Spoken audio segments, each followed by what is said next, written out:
What's good, guys? After Wembu's recent post, we're able to speculate what just might happen in the upcoming events of the Civil War, and I'm going to split it down into three different sections. Number 1, Arachnid's betrayal. At the end of the video, we were left on a cliffhanger, as we saw Wembu about to fall into a trap set by Arachnid, which, if you freeze this frame, it looks somewhat like an OG Minecraft drop tower.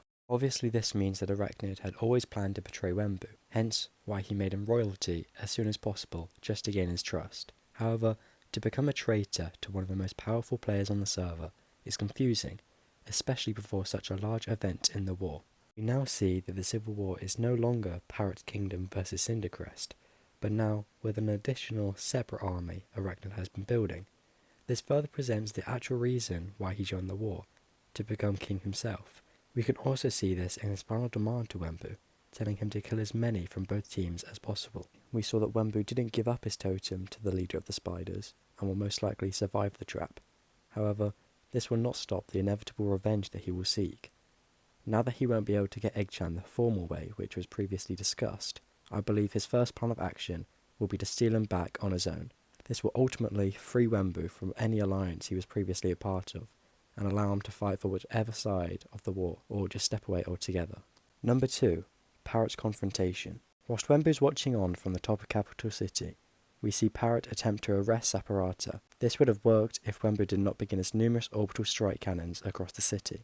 Regardless of the outcome, if we look beside Parrot, we see both Lombardy and Flame, who were not with Sap prior to this. I personally believe that the pair had finally switched sides, hence why Flame chose not to fight Parrot and Theo, but rather focus on Wembu. I can further back this point, as when we see Cindercrest leaving the Northern Council, we hear Flame ask, "Does anyone know where Lombardy went?"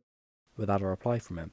I personally think that Lombardy stayed behind and spoke to Parrot, who had managed to convince him to join his side, which ultimately led Flame into doing so too, who we know is only fighting because of his friend. Finally, number 3, lack of resources. After suffering multiple wars at Steampunk, High Water, and now killing the entire population at Capital City, even giving up Lettuce K to the rivaling side, we can infer that Parrot is officially out of options regarding resources. This is where he needs to rebuild his army. I think we could possibly see a visit to Clown Piss in the Nether, who seemed to be back on good terms with the Unstable King after the trade they had completed together. We know that Clown has created a much larger, more powerful army than we've ever seen throughout this current civil war, which would be very beneficial at taking down Cindercrest once and for all, although this could prove unlikely, and a more possible option would be to convince the other two rivaling protagonists in the war to join and fight for Parrot's failing kingdom.